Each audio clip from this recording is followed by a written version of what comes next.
Namaste, Jai Hind and welcome to this edition of The Right Stand. I'm Anand Narsimhan. Experts opine that Bharat's gross domestic product may expand by nearly 7% in the second quarter of the financial year of 2024, exceeding the RBI's October 6th estimate of 6.5%.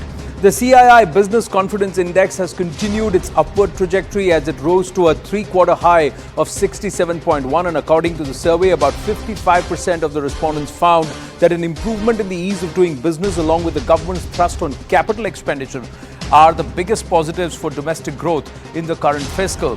More than 97% of the smartphones sold in Bharat now are being produced locally. Yes, it's being made in India, and we are expected to match China's production capacity of 45 to 50% of Apple's iPhones by the year 2027.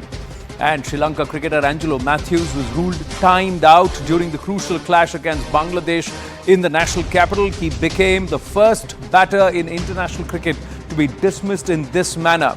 According to the rules, after the fall of a wicket or the retirement of a batter, the incoming batter must, unless time has been called, be ready to receive the ball within 2 minutes of the dismissal or retirement. Now, if this requirement is not met, then the incoming batter will be timed out, ladies and gentlemen. It's not that Angelo Matthews wasn't there on the pitch and ready at the wicket to take guard inside of 2 minutes. He was, but then his helmet strap slipped and then he took some extra time. Shakibul Hasan, the captain of Bangladesh, he appealed and the umpire said, "You got to walk." Was it within the line or the spirit of the gentleman's game? You decide that. Meanwhile, big hurrah to the girls who won the Asian Champions Trophy Women's Hockey, beating Japan 4-0 in the final. And with all that news, let's set up the talking point. The first story on The Right Stand this evening. It's an eerie deja vu, ladies and gentlemen.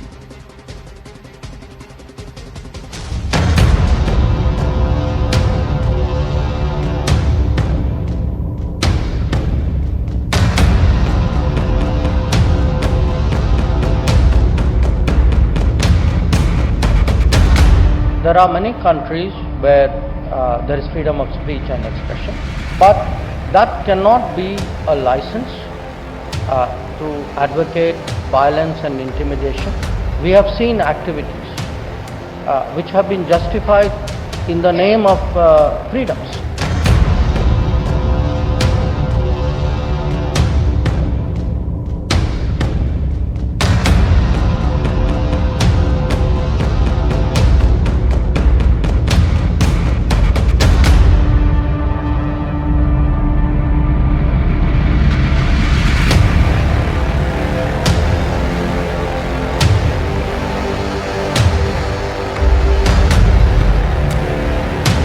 अरे ये तो बेईमान सा आदमी है, पैसे के लिए ऐसे ये सब कुछ कर रहा है। ऐसे इस आदमी की स्टेटमेंट को कभी सीरियसली ना लिया करो। How can Canada allow such a statement from its territory? He must be immediately arrested and put behind bars.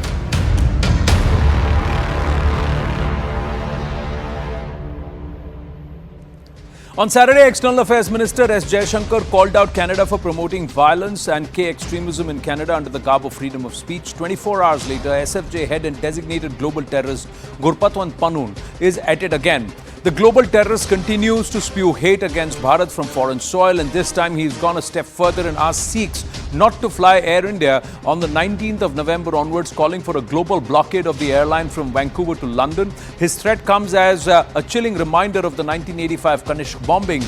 Pannun's open threat comes at a time when ties between Bharat and Canada are going through a very, very difficult phase following Prime Minister Justin Trudeau's allegations against our nation in September over the killing of Khalistani terrorist and secessionist Hardeep Singh Nijjar in June.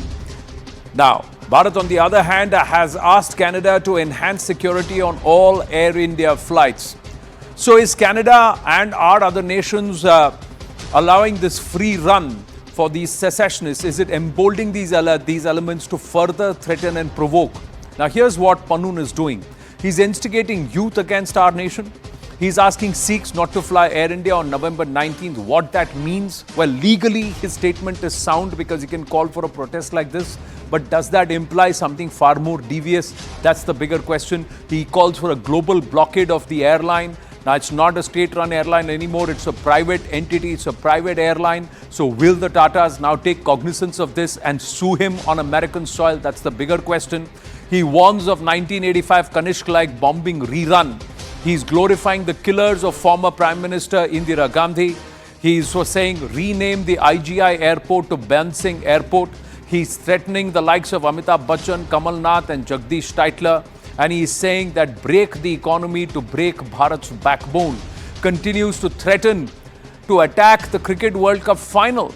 These are things that he is turning out and saying. So should this person, this rabble-rouser, this two-bit person who's running an immigration racket and largely secession for money racket and trying to rope in young, impressionable youth at the behest of an entity that's been inimical to Bharat, that is the ISI. Question is, why is an American citizen being allowed to do all of this on UK soil, on Australian soil and on Canadian soil? That's the larger question. Meanwhile, top intelligence sources via our Group Editor Security Affairs, Manoj Kumar Gupta, are telling CNN News 18 that Bharat is raising security bars in airlines, adding that a threat analysis was also sent to the External Affairs Ministry and urgent steps will be taken soon. We have also called out inaction by our counterparts, against the likes of Gurpatwant Pannun. Bharat has enough proof against this man. That's what our claim is. And he's openly threatening one nation sitting in these countries, and no action is being taken despite multiple requests. Despite these requests to these nations, no action has been taken yet, is the quote that's coming from sources within the government. He's already attacked the Indian High Commission in UK and in Canada. His links with Pakistan are well established. He's running an immigration racket overseas, and it is feared that he can radicalize people, and the same can translate into a hostage crisis or physically damage Air India. This is what is being said. This threat to Bharat, is this also an eerie deja vu, ladies and gentlemen? Hello, Moto.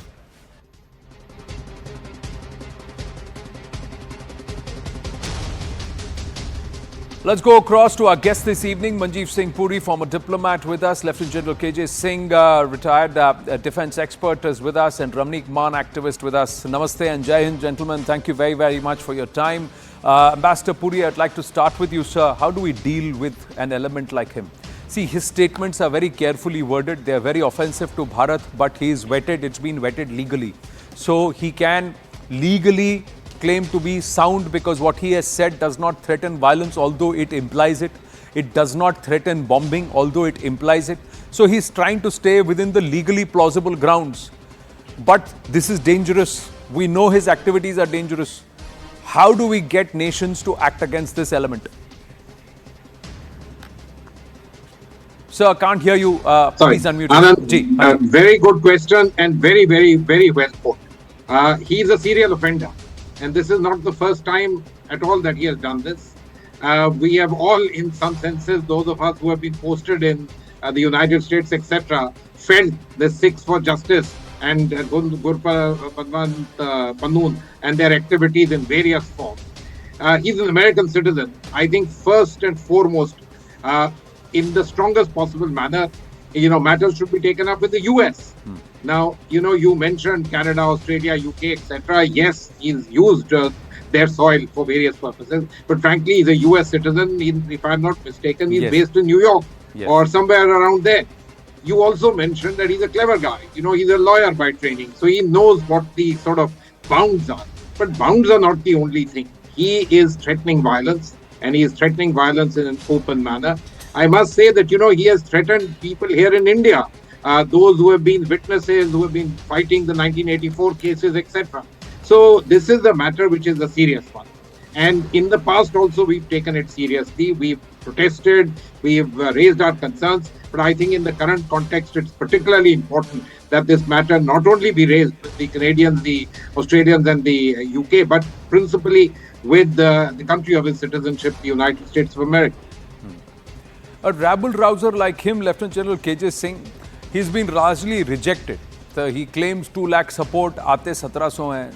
He claims thousands and thousands and lakhs of people are gathering and giving him etc. etc. Nothing of that sort is happening. His group has a group of rabble-rousers. Most of them tacitly say they've been paid, or they, he's promised them a favor or something like that. On the other hand, Diwali celebrations, etc., and you see the Sikh diaspora along with the rest of the Indian diaspora coming out in huge numbers. So there is a outright rejection of what he's doing, but there are certain gurudwaras like the ones in Surrey, in Southall, that have been taken over by these elements and that have become a place where Sikhs can't even go to pray because they're afraid, because they're forced to bend to people, which is against the tenets of Sikhi itself. So how is this, all of this being allowed under the garb of freedom of speech? How is this freedom of speech? General K.J. Singh. Anand, Jai Hind, and Sat Sri Akal to all your viewers. Sat Sri Akal ji. We are ourselves, puzzled, because this man, you see what you're showing on your screen, he has been masquerading without proper Sikh attire. He doesn't even wear a proper turban. I really can't understand how has he taken it to represent this community, which is never stood with him or given him any mandate of that kind. Now he's got a small group of rebel-rousers. We have flagged the issue with Interpol also. We have designated him as a terrorist under UAPA. His property in Chandigarh and Mohali has been, and farmland in Amritsar has been attached. The parts of property have been attached. So he's got really no real, mainstream support. Only some fringe elements are supporting him. And Anand, this is a horrible time about this kind of threat. This is the time when large number of Sikhs from Canada, USA come back to India. Harvest time, Diwali, then Guru Nanak's birthday on 24th, Guru Tegh Bahadur's Martyrdom Day.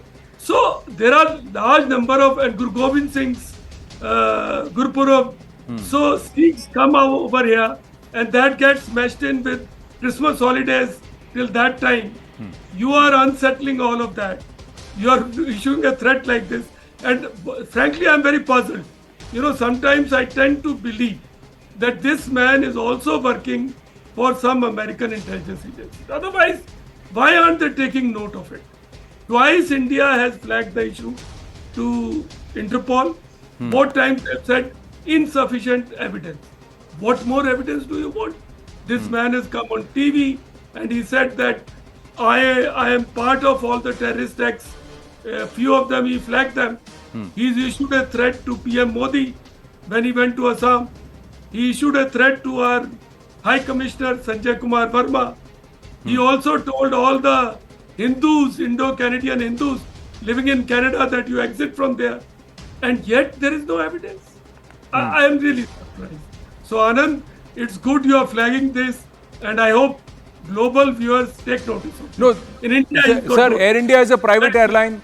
What stops Ramnik Man at Tata to go after him on American soil, sue him there for defamation and for hurting business and corporate interests?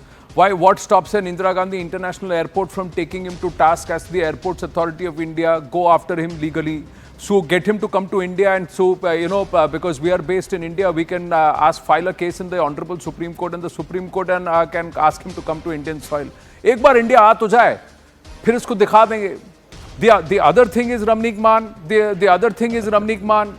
We can also say statements, or we can also make statements which are legally sound and legally backed, but it will put Pannu in his place. The other part is, if there are FBI officers or intelligence officers who are providing him cover and security, can we not highlight these people and question the nations? Good evening, Anand. Sat Sri Akal, Namaste, Jai Hind to everybody. Anand, I think, this fellow who's coming out with these threats, or aap keh rahe hain ki why can't we do it? We will do what we have to do. We don't have to come on television and make statements about it. जो बरसते हैं वो गरजते नहीं हैं, और जो गरजते हैं वो कभी नहीं बरसते. So this man is incapable of doing anything. Leave alone coming to India. ये जो बोल रहा, he can't even back what he says. But the only backing that he has is from the Western agencies, and General Saab is right on spot. I have the same belief. You see, the Western agencies have a bad habit of protecting, promoting, and projecting people who wish to destabilize India, and for that matter, other countries as well. Every separatist movement is coming out of the West, and it is time, and you already see West is paying for their deeds. That's how, karma works, number one. But yes, let's not leave things to karma, all right? This man has come out this time and he says, we want to balkanize India. We want to break India. Is that not enough? Is that not sufficient evidence enough? He says कि आजादी दी जंग जुनून नाल लड़ी जांदी है. So why don't you come and fight? Why don't you come to India and fight? Where is your junoon? Why is your junoon only limited to television statements or video statements that you issue? But again, the problem is with the countries in the West, Anand, if I may. Kanishka bombing happened. Before Kanishka happened, the government of India asked for extradition of Talvinder Parmar. He was not extradited. And lo and behold, 40 years after, the Canadian legal justice system, their legal system could not find one person responsible. They could not zero in on pinpoint who was responsible for the death of 280 Canadians and a total of 327 human lives. I mean, that is Canadian legal justice system for you. What do you expect from them? People died. Now they would come out in support of freedom of speech and freedom, right to protest. I mean, somebody asked Justin what happened when the truckers got on ground. You placed Canada under a virtual emergency, which by the way is still on. Now, our diplomats are being threatened, our Prime Minister has been threatened. I mean, you are hosting all sorts of gangsters, murderers, gundas and inami, badmash and terrorists in your country. What do you expect of these countries, Anand? They are not going to act, I am telling you. I am telling you these people are not going to act. Now, only thing this Pannu and his team is trying to recreate is the times of 1980s. They are trying to recreate a situation where, Sikhs feel threatened outside of Punjab in India.